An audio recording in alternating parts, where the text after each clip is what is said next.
दोस्तों, क्या आपने कभी सोचा है कि एक साधारण सी किताब आपके जीवन को पूरी तरह बदल सकती है? दी 4 एग्रीमेंट्स एक ऐसी ही किताब है जो न केवल आपके सोचने का तरीका बदलती है, बल्कि आपको आंतरिक शांति और सच्ची स्वतंत्रता की राह भी दिखाती है। डॉन मिगुएल रुइस द्वारा लिखित ये किताब टॉल्टेक दर्शन पर आधारित है और 4 सरल लेकिन गहरे सिद्धांतों के माध्यम से जीवन को बेहतर बनाने का रास्ता सुझाती है। दी 4 एग्रीमेंट्स 7 अध्यायों में बटी है, जो सामाजिक बंधनों से लेकर व्यक्तिगत स्वतंत्रता तक की यात्रा को दर्शाते ये किताब हर उस व्यक्ति के लिए है जो तनाव मुक्त जीवन, बेहतर रिश्ते और आत्मिक शांति चाहता है। इस किताब को पढ़कर आप न केवल अपने भीतर की शक्ति को पहचानेंगे, बल्कि अपने हर दिन को खुशी और सही उद्देश्य के साथ जीना सीखेंगे। लेकिन दोस्तों, वीडियो शुरू करने से पहले आपसे एक गुजारिश है। हमारे वीडियो को लाइक और चैनल को सब्सक्राइब कर लें, जिससे आने वाले वीडियो की सूचना आपको समय से मिल जाए। आपका एक सब्सक्रिप्शन हमें और भी कहानियां लाने की ताकत देता है।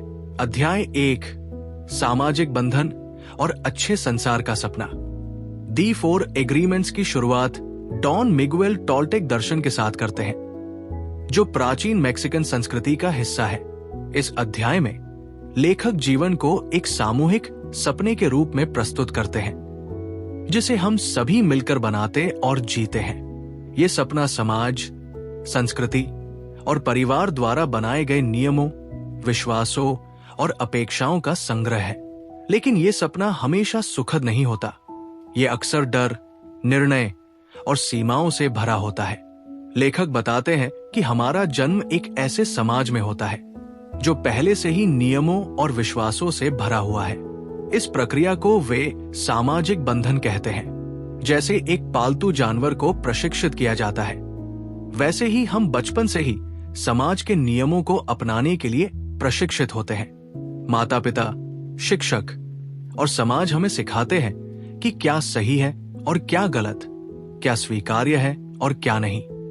ये प्रशिक्षण पुरस्कार जैसे प्रशंसा और दंड जैसे आलोचना या सजा के माध्यम से होता है।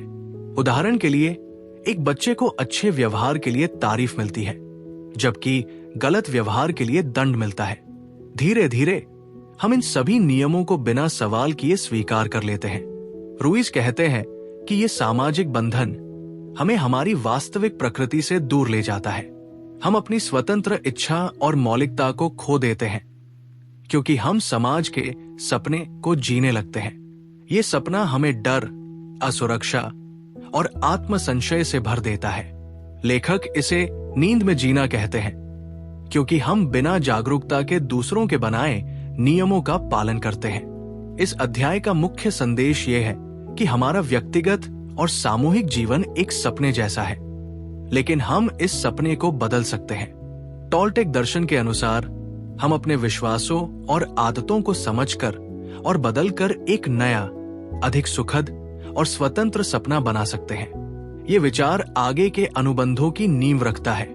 लेखक भारतीय संदर्भ में इसे इस तरह समझा सकते हैं, जैसे हमारी संस्कृति में कर्म और धर्म के नियम हमें आकार देते हैं, वैसे ही सामाजिक बंधन हमें समाज के ढांचे में ढालता है। लेकिन हमें सच्ची मुक्ति तब मिलती है जब हम इन बंधनों को समझकर अपनी आत्मा की आवाज सुनते हैं। अध्याय 2, पहला अनुबंध, अपने शब्दों के साथ निर्दोष रहें। दूसरा अध्याय पहले और सबसे महत्वपूर्ण सिद्धांत पर केंद्रित है। रुइस इस अनुबंध को सबसे शक्तिशाली मानते हैं, क्योंकि शब्द हमारे विचारों और भावनाओं को व्यक्त करने का माध्यम है। वे कहते हैं कि शब्द जादू की तरह हैं। वे या तो सकारात्मक बदलाव ला सकते हैं या फिर विनाशकारी हो सकते हैं। निर्दोष होने का मतलब है अपने शब्दों को सावधानी और प्रेम के साथ चुनना। इसका अर्थ है सच बोलना, लेकिन हमेशा दयालुता और सम्मान के साथ। उदाहरण के लिए, अगर आप किसी से कहते हो कि तुम बेकार हो, तो ये न केवल उस व्यक्ति को चोट पहुंचाता है, बल्कि आपके अपने मन में भी नकारात्मकता पैदा करता है। इसके विपरीत, अगर आप कहते हो कि मुझे तुम पर गर्व है, तो ये सकारात्मक ऊर्जा फैलाता है। इसे हम वाणी की शुद्धता से जोड़ सकते हैं।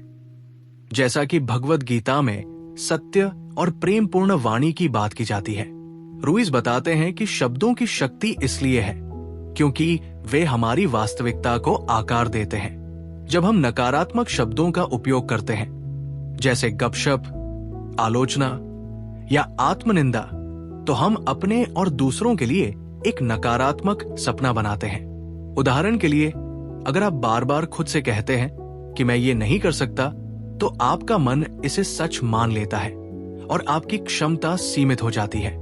इसके बजाय अगर आप कहते हैं कि मैं कोशिश करूंगा और सीखूंगा, तो आप अपने लिए नई संभावनाएं खोलते हैं। लेखक इस बात पर जोर देते हैं कि अपने शब्दों के साथ निर्दोष होने का मतलब है गपशप से बचना। भारतीय संस्कृति में गपशप को अक्सर सामाजिक बातचीत का हिस्सा माना जाता है, लेकिन रुइस कहते हैं कि ये नकारात्मकता फैलाता है और रिश्तों को नुकसान पहुंचाता है। उदाहरण के लिए, अगर आप किसी सहकर्मी के बारे में अफवाह फैलाते हैं, तो ये न केवल उस व्यक्ति को चोट पहुंचाता है, बल्कि आपके अपने मन में भी अपराध बोध या डर पैदा करता है। इसके अलावा ये अनुबंध आत्मसंवाद पर भी लागू होता है। हम अक्सर अपने बारे में नकारात्मक बातें कहते हैं, जैसे मैं अच्छा नहीं हूं या मैं असफल हूं।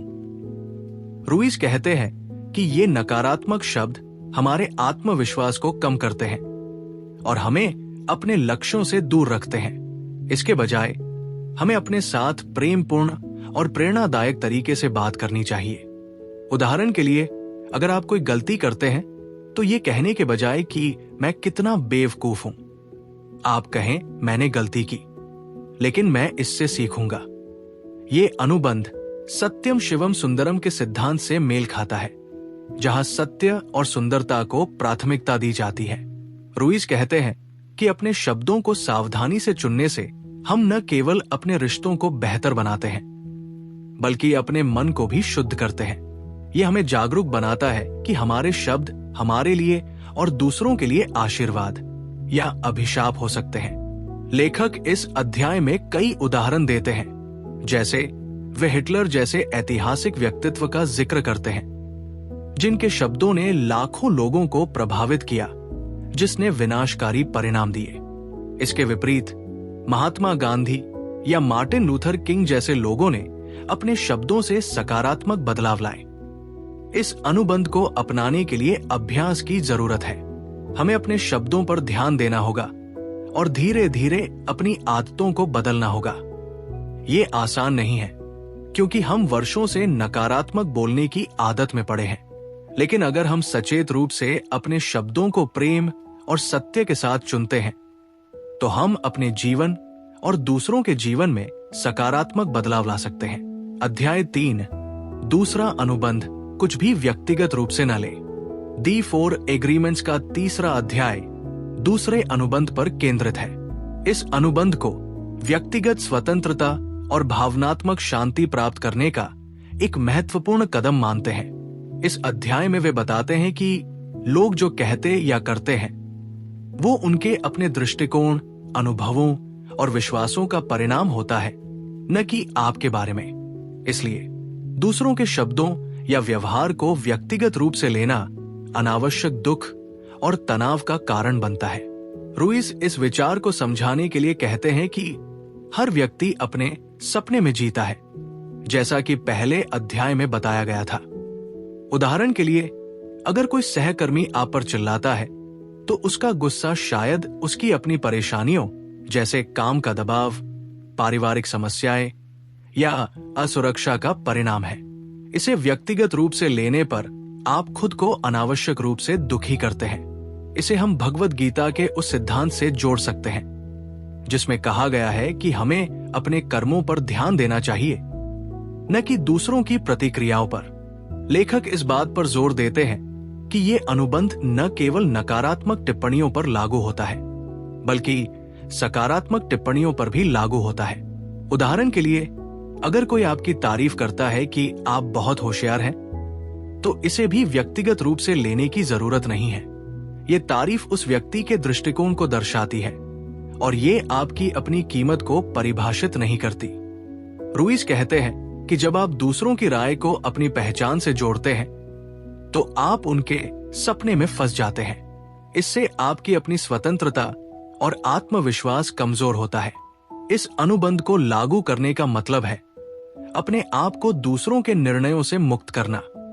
उदाहरण के लिए, भारतीय परिवारों में अक्सर रिश्तेदारों की टिप्पणियां, जैसे तुमने अभी तक शादी क्यों नहीं की या तुम्हारा करियर ठीक नहीं चल रहा है, ये सारी बातें आम हैं। रुइस कहते हैं कि ऐसी टिप्पणियां उस व्यक्ति की अपनी मान्यताओं और अपेक्षाओं को दर्शाती हैं, न कि आपकी वास्तविकता को। अगर आप इन बातों को दिल से नहीं लगाते तो आप भावनात्मक रूप से मजबूत और शांत रह सकते हैं। रुइस एक कहानी का उदाहरण देते हैं कि एक व्यक्ति सड़क पर चल रहा था और किसी ने उसे अपशब्द कहे। उसने इसे अनदेखा कर दिया क्योंकि वो जानता था कि ये उसका नहीं बल्कि कहने वाले का मुद्दा है। इस अनुबंध को अपनाने के लिए लेखक सुझाव देते हैं कि हमें अपने मन को जागरूक करना होगा।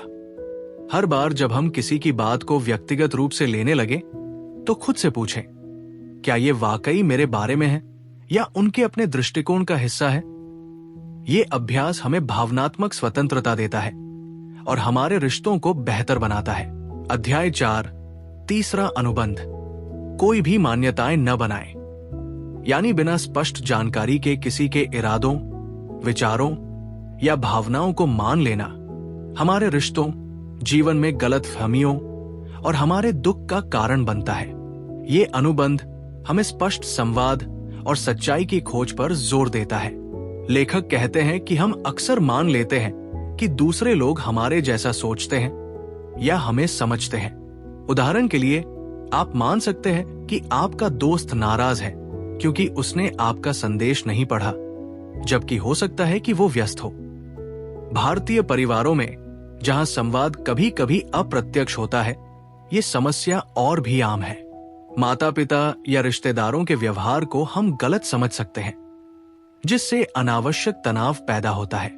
रुइस इस बात पर जोर देते हैं कि मान्यताएं हमारे दिमाग में डर और भ्रम पैदा करती है। उदाहरण के लिए, अगर आपका पार्टनर देर से घर आता है तो आप मान सकते हैं कि वो आपसे नाराज है या उसका कोई और रिश्ता है। लेकिन अगर आप स्पष्ट रूप से पूछते हैं तो शायद आपको पता चले कि वो ट्रैफिक में फंस गया था। लेखक कहते हैं कि मान्यताएं इसलिए बनती हैं क्योंकि हम सच्चाई का सामना करने से डरते हैं। सच्चाई जानने के लिए हमें साहस की जरूरत होती है। इस अनुबंध को लागू करने के लिए रुइस 3 मुख्य सुझाव देते हैं। 1, स्पष्ट प्रश्न पूछें। अगर आपको कुछ समझ नहीं आता है तो अनुमान लगाने के बजाय सीधे पूछ लें। उदाहरण के लिए, अगर आपका बॉस आपकी तारीफ नहीं करता तो ये न माने कि वो आपसे खुश नहीं है, बल्कि उससे पूछें कि आपका काम कैसा था। 2, अपनी भावनाएं स्पष्ट करें। दूसरों को ये बताएं कि आप क्या चाहते हैं। उदाहरण के लिए, अगर आप अपने परिवार के साथ अधिक समय बिताना चाहते हैं तो ये ना माने कि वो समझ जाएंगे, बल्कि उनसे खुलकर कहें। 3, सच्चाई को स्वीकार करें। जो जवाब मिले उसे बिना जजमेंट के स्वीकार करें। यह आपको मानसिक शांति देता है। भारतीय संदर्भ में जहां लोग अक्सर अपनी भावनाएं खुलकर व्यक्त नहीं करते, ये अनुबंध बहुत उपयोगी है। उदाहरण के लिए, परिवार में अक्सर ये मान लिया जाता है कि मम्मी को पता होगा कि मुझे क्या चाहिए, लेकिन स्पष्ट संवाद की कमी के कारण गलतफहमियां हो सकती है। रुइस कहते हैं कि स्पष्टता ही शांति और समझ का रास्ता है।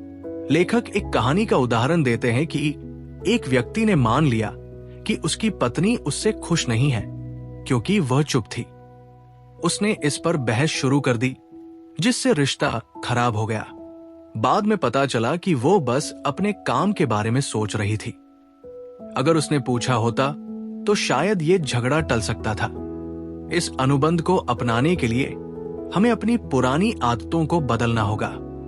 ये आसान नहीं है क्योंकि हम अनुमान लगाने के आदी होते हैं, लेकिन रुइस कहते हैं कि हर बार जब हम सवाल पूछते हैं या स्पष्टता मांगते हैं तो हम गलतफहमियों से बचते हैं और अपने रिश्तों को मजबूत करते हैं। अध्याय 5, चौथा अनुबंध, हमेशा अपना सर्वश्रेष्ठ करें।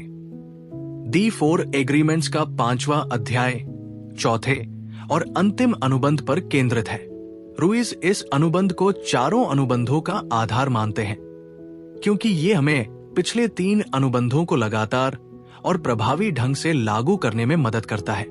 ये अनुबंध हमें अपने कार्यों और जीवन में पूर्ण प्रयास करने की सलाह देता है।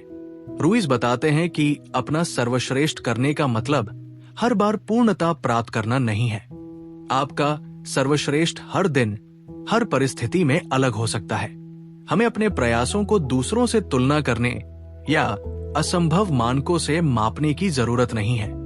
इसके बजाय हमें हर पल में अपनी वर्तमान क्षमता के अनुसार काम करना चाहिए। भारतीय संदर्भ में इसे भगवद गीता के उस सिद्धांत से जोड़ा जा सकता है जिसमें कर्म योग की बात है। अपना कर्म पूरी निष्ठा से करें, बिना परिणाम की चिंता किए। ये अनुबंध हमें आत्म आलोचना और अपराध बोध से बचने में मदद करता है। अक्सर हम खुद को ये कहकर दुखी करते हैं कि मैंने पर्याप्त नहीं किया या मैं बेहतर कर सकता था। रुइस कहते हैं कि अगर आपने उस पल में अपना सर्वश्रेष्ठ किया तो आपको कोई पछतावा नहीं होना चाहिए। उदाहरण के लिए, अगर आप किसी परीक्षा में पूरी मेहनत से पढ़ाई करते हैं लेकिन फिर भी कम अंक आते हैं, तो ये स्वीकार करें कि आपने उस समय अपनी पूरी क्षमता दी। अगली बार बेहतर करने की कोशिश करें, लेकिन खुद को दोष न दें। रुइस इस बात पर भी जोर देते हैं कि ये अनुबंध हमें जीवन में आनंद लेने के लिए प्रेरित करता है। जब हम अपना सर्वश्रेष्ठ करते हैं तो हम अपने कार्यों में पूरी तरह मौजूद रहते हैं। ये हमें तनाव और जल्दबाजी से बचाता है। उदाहरण के लिए, भारतीय परिवारों में अक्सर बच्चों पर टॉप करने या सबसे अच्छा करने का दबाव होता है। रुइस कहते हैं कि इसके बजाय हमें अपने बच्चों को यह सिखाना चाहिए कि वे अपनी क्षमता के अनुसार मेहनत करें और प्रक्रिया का आनंद लें। लेखक एक कहानी के माध्यम से समझाते हैं कि एक व्यक्ति हर दिन अपने खेत में मेहनत करता था। कुछ दिन फसल अच्छी होती और कुछ दिन नहीं, लेकिन वो कभी निराश नहीं होता क्योंकि वो जानता था कि उसने हर दिन अपना सर्वश्रेष्ठ दिया था। ये दृष्टिकोण उसे शांति और संतुष्टि देता था। भारतीय संस्कृति में इसे हम कर्म और संतोष के विचार से जोड़ सकते हैं, जहां मेहनत और समर्पण को महत्व दिया जाता है। इस अनुबंध को लागू करने के लिए रुइस सुझाव देते हैं कि हमें हर दिन सचेत रूप से ये तय करना चाहिए कि हम अपने कार्यों में पूरी तरह से शामिल हों। छोटी छोटी चीजों में भी, जैसे अपने परिवार के साथ समय बिताना, काम पूरा करना या अपनी सेहत का ध्यान रखना, अपना सर्वश्रेष्ठ करें। इससे न केवल आपके कार्यों की गुणवत्ता बढ़ती है, बल्कि आपका आत्मविश्वास और आत्मसम्मान भी मजबूत होता है। अध्याय 6, स्वतंत्रता का रास्ता। इस अध्याय में रुइस बताते हैं कि हमारा जीवन उन अनुबंधों से नियंत्रित होता है जो हमने बचपन से समाज, परिवार और संस्कृति से स्वीकार किए हैं। ये अनुबंध हमारे विश्वासों का रूप लेते हैं। ये विश्वास हमें सीमित करते हैं और हमें दुख, डर और आत्मसंशय में बांधे रखते हैं। इस अध्याय का उद्देश्य हमें इन पुराने हानिकारक अनुबंधों को तोड़ने और नए सशक्त अनुबंध बनाने की प्रक्रिया सिखाना है। रुइस इस प्रक्रिया को स्वतंत्रता का रास्ता कहते हैं।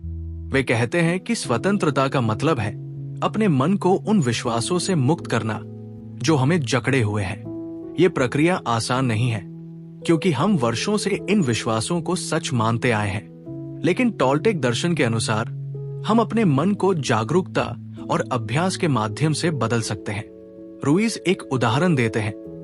एक व्यक्ति को बचपन में सिखाया गया था कि उसे हमेशा दूसरों को प्राथमिकता देनी चाहिए, भले ही इसका मतलब अपनी खुशी को त्यागना हो। इस विश्वास ने उसे दुखी और थका हुआ बना दिया। जब उसने इस अनुबंध को पहचाना और तोड़ा, तो उसने अपने लिए समय निकालना शुरू किया और अपनी जरूरतों को महत्व देना सीखा। इससे उसका जीवन अधिक संतुलित और खुशहाल हो गया। भारतीय संस्कृति में, जहां त्याग और परिवार को प्राथमिकता देना आम है, ये अनुबंध हमें सिखाता है कि अपनी खुशी का ध्यान रखना स्वार्थ नहीं, बल्कि आत्मसम्मान है।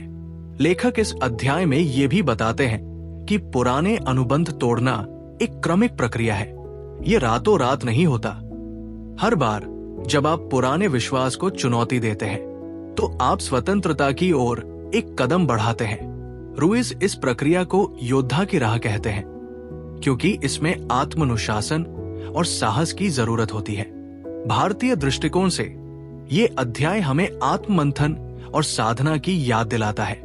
जैसे योग और ध्यान हमें अपने मन को शुद्ध करने में मदद करते हैं, वैसे ही ये अनुबंध हमें अपने विश्वासों को शुद्ध करने और सच्ची स्वतंत्रता पाने की प्रेरणा देता है। ये अध्याय हमें उन पुराने विश्वासों को तोड़ने और नए सशक्त अनुबंध बनाने की प्रक्रिया सिखाता है। अध्याय 7, नया सपना धरती पर स्वर्ग। हम इन सभी अनुबंधों को अपनाकर अपने जीवन को स्वर्ग जैसा बना सकते हैं। ये अध्याय टॉल्टेक दर्शन की पराकाष्ठा है, जो हमें सिखाता है कि हम अपने मन और कार्यों को बदलकर अपनी वास्तविकता को पुनर्जन्म दे सकते हैं। रुइस इस अध्याय में बताते हैं कि हमारा वर्तमान जीवन एक सामूहिक सपना है, जो समाज, संस्कृति और हमारे द्वारा स्वीकार किए गए विश्वासों से बना है। ये सपना अक्सर डर, तनाव और सीमाओं से भरा होता है, जैसा कि पहले अध्याय में बताया गया था। लेकिन 4 अनुबंधों को अपनाकर हम इस सपने को बदल सकते हैं और एक नया सपना बना सकते हैं। एक ऐसा सपना जो प्रेम, शांति और आनंद से भरा हो। लेखक इसे धरती पर स्वर्ग कहते हैं, क्योंकि ये एक ऐसी मानसिक और भावनात्मक अवस्था है जहां हम अपने जीवन को पूर्णता और संतुष्टि के साथ जी सकते हैं। लेखक इस विचार को समझाने के लिए कहते हैं कि स्वर्ग कोई भौतिक स्थान नहीं है, बल्कि एक मन की स्थिति है। जब हम 4 अनुबंधों को अपने जीवन में लागू करते हैं तो हम डर और नकारात्मकता से मुक्त हो जाते हैं। उदाहरण के लिए, अपने शब्दों के साथ निर्दोष रहने से हम प्रेम और सकारात्मकता फैलाते हैं। कुछ भी व्यक्तिगत रूप से न लेने से हम भावनात्मक रूप से स्वतंत्र रहते हैं। मान्यताएं न बनाने से हम गलत फहमियों से बचते हैं और अपना सर्वश्रेष्ठ करने से हम हर पल को पूर्णता से जीते हैं। ये चारों अनुबंध मिलकर हमें एक ऐसी मानसिकता देते हैं जो हमें हर परिस्थिति में शांति और खुशी खोजने में मदद करती है।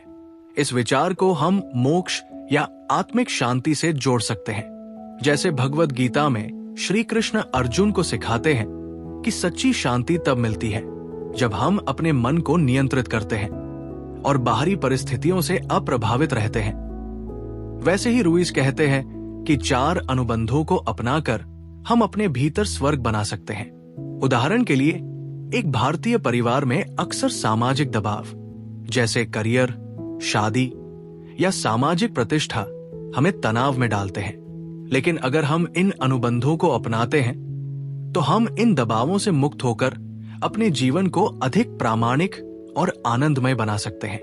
एक व्यक्ति जो पहले अपने जीवन से असंतुष्ट था, वो 4 अनुबंधों को अपनाने के बाद हर दिन को एक नई शुरुआत के रूप में देखने लगा। वो छोटी छोटी चीजों में खुशी ढूंढने लगा, जैसे सुबह की सैर, अपने परिवार के साथ हंसी मजाक या अपने काम में रचनात्मकता। उसने महसूस किया कि स्वर्ग कोई दूर की चीज नहीं है, बल्कि ये हर पल में मौजूद है, बशर्ते हम उसे देखने के लिए अपने मन को खोलना होगा। इस अंतिम अध्याय ने हमें सिखाया कि हम अपने जीवन को स्वर्ग बना सकते हैं, बशर्ते हमें 4 अनुबंधों को अपने जीवन का हिस्सा बनाना होगा। अगर आपको हमारा यह प्रयास अच्छा लगा हो तो हमारे चैनल मॉरल जी के केंद्र को लाइक और सब्सक्राइब करना न भूलें। आपके समर्थन से हम और भी ऐसी सामग्री ला सकते हैं जो आपके जीवन को सकारात्मक दिशा दे सके। नीचे कमेंट करें और बताएं कि इन 4 अनुबंधों में से कौन सा आपके लिए सबसे प्रेरणादायक रहा और आप इसे अपने जीवन में कैसे लागू करेंगे। साथ ही इस वीडियो को अपने दोस्तों और परिवार के साथ शेयर करें ताकि वे भी इस किताब के गहरे संदेश से प्रेरित हो सके। मॉरल जी के केंद्र के साथ बने रहें और आइए मिलकर अपने जीवन को और बेहतर बनाएं। धन्यवाद।